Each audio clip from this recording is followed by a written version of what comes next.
बिस्मिल्लाहिर्रहमानिर्रहीम। इसमें मोहम्मद इरफान अब्दुल और आप देख रहे हैं यूनिवर्सल वीज़ा गाइडेंस। मैं लेके आता हूँ आपके तमाम इमिग्रेशन मसाइल का हल। जिन दोस्तों ने इस चैनल को सब्सक्राइब नहीं किया उनसे रिक्वेस्ट है कि चैनल को लाइक करें, सब्सक्राइब करें और शेयर करें ताकि हमारे कम्युनिटी में इजाफा हो।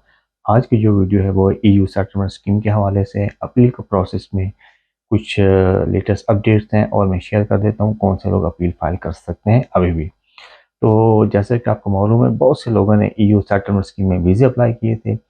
कुछ के तो वीज़े लग गए थे, कुछ के रिफ्यूज़ हो गए थे। रिफ्यूज़ल के बाद कुछ लोगों ने अपील की, जिनके भी डिसीजन आ चुके हैं और कुछ अपीलें चल रही हैं। लेकिन कुछ ऐसे लोग भी हैं जो कि अपील नहीं कर सके ऑन टाइम और उन्होंने एक नादिर मौका गंवा दिया। क्या उनके पास अभी भी चांस है? तो उसके हवाले से ये वीडियो बेस करती है। तो बिल्कुल उनके पास अभी भी चांस है कि वो लेट अपील कर सकते हैं, लेकिन उसके लिए उनको एक अच्छी रीज़न देनी होगी, जो सॉलिड रीज़न होगी, जो कानून के मुताबिक होगी। अब उन रीज़न में क्या कुछ आ सकता है? उस रीज़न में सबसे इम्पोर्टेंट जो आ सकता है वो ये है कि उनको वो रिफ्यूज़ल लेटर मिला ही नहीं।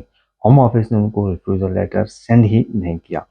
सेकंड, इसके अंदर रीज़न ये आ सकती है कि आप ये बता सकते हैं कि आपको एक्सेस ही नहीं थी ईमेल की, या जिस ईमेल एड्रेस के ऊपर उन्होंने सेंड किया था वो email address for what ever reason block हो गया था, ख़त्म हो चुका था, या उसके अंदर आपको लॉगिन की इजाज़त नहीं थी, या वो आपकी एक्सेस में नहीं था। बाज़ औक़ात ये होता है कि आपका जो ईमेल एड्रेस होता है वो आपके एजेंट के पास होता है और आपका एजेंट जो है वो आपको उसकी एक्सेस नहीं देता, तो वो भी आपसे राब्ते में नहीं था। लेकिन this is not a very good explanation. आपको प्रॉपर एक्सप्लेन करना पड़ेगा वो एजेंट कौन है, कहाँ है, किधर गया, उसकी पूरी डिटेल आपको देनी पड़ेगी। उसके अलावा आप ये बता सकते हैं कि आपकी फैमिली में कुछ ऐसे सर्कमस्टांसेस हो गए थे जिसकी वजह से आप अपील नहीं कर सकते। For example, mental sickness, mental health का इशू आप ले सकते हैं। अगर आपकी जेन्युइन रीज़न है तो मेडिकल रिकॉर्ड आपको प्रोवाइड करना पड़ेगा। इसके अलावा फैमिली में किसी इमीडिएट फैमिली मेम्बर की डेथ हो गई थी तो वो भी रीज़न एक ली जा सकती है। डॉक्यूमेंट्स गुम होना इतनी बड़ी अच्छी रीज़न नहीं है। इसके अलावा कुछ और वजूहात की बिना भी आप अपील कर सकते हैं। फॉर एग्ज़ाम्पल, आप ये कह सकते हैं कि आपने अपील सेंड कर दी थी लेकिन उसके अंदर गलती हो गई थी, बाय पोस्ट आपने गलत एड्रेस दे दिया था, या जो भी रीज़न है। अब ये अपील कहाँ से होगी? सबसे पहले तो आपने ये फर्स्ट ट्राइब्यूनल में आपने अपील फॉर्म सबमिट करना है। उसके साथ में रीज़न देनी है कि क्यों आपकी अपील को एंटरटेन किया जाए लेट। रीज़न देंगे। पहला स्टेप क्या है कि आपने अपनी अपील को बहाल कराना है, रीइंस्टेट करवाना है और लेट वजूहात की बिना पे। अगर ट्राइब्यूनल राज़ी हो गया, एक्सेप्ट कर लिया, तो फिर आपकी अपील मेरिट के ऊपर चलेगी। अब अपील 2 किस्म की होती है, एक होती है ओरल और एक होती है ये पेपर के ऊपर।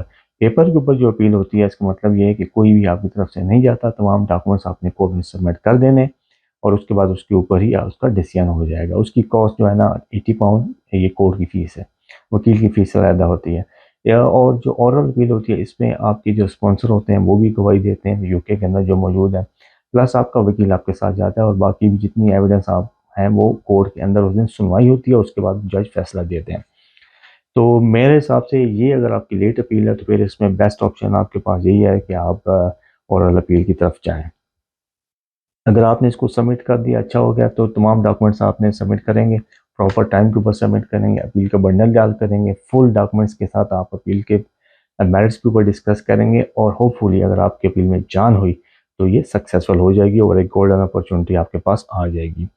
और मैं वैसे ये रिकमेंड करता हूँ कि अपील जो है ना, क्योंकि ये कानूनी प्रोसेस है, पहले ही आपने अपीलें नहीं की, लेट हो गए हैं, तो अब किसी अच्छे वकील के पास जाएँ और उसके मशवरे के मुताबिक अपील का बंडल तैयार करें। एजेंट के चक्कर में ना रहें। एजेंट सिर्फ़ और सिर्फ़ बहुत से लोगों का जो है ना मुस्तकबिल बर्बाद कर देते हैं। मेरे पास ऐसी कई एग्ज़ाम्पल्स हैं, लोग आते हैं, बात करते हैं, जी एजेंट ने हमारे साथ ये किया है। तो एजेंट में और एक वकील में फ़र्क होता है। इमिग्रेशन एडवाइज़र जो वकील होता है, तो वो आपको एक कानूनी रास्ता देगा जिसकी बिना पे आप आगे जाएँगे। एजेंट की वजह से वो तो अपने पैसे लेके साइड भी हो जाएगा, उसको कोई पूछने वाला भी नहीं है। तो ये सर्ट टर्म स्कीम कीजिए, आप लेट अपील अभी भी कर सकते हैं। जो रीज़न मैंने आपको बताई, आपके पास रीज़न है तो आप अप्लाई कर सकते हैं। ये थी आज की वीडियो। आई होप आपको वीडियो पसंद आई होगी। अपना और अपने लोगों का बहुत ख्याल रखिए। मेरे इस चैनल के लिए थैंक यू।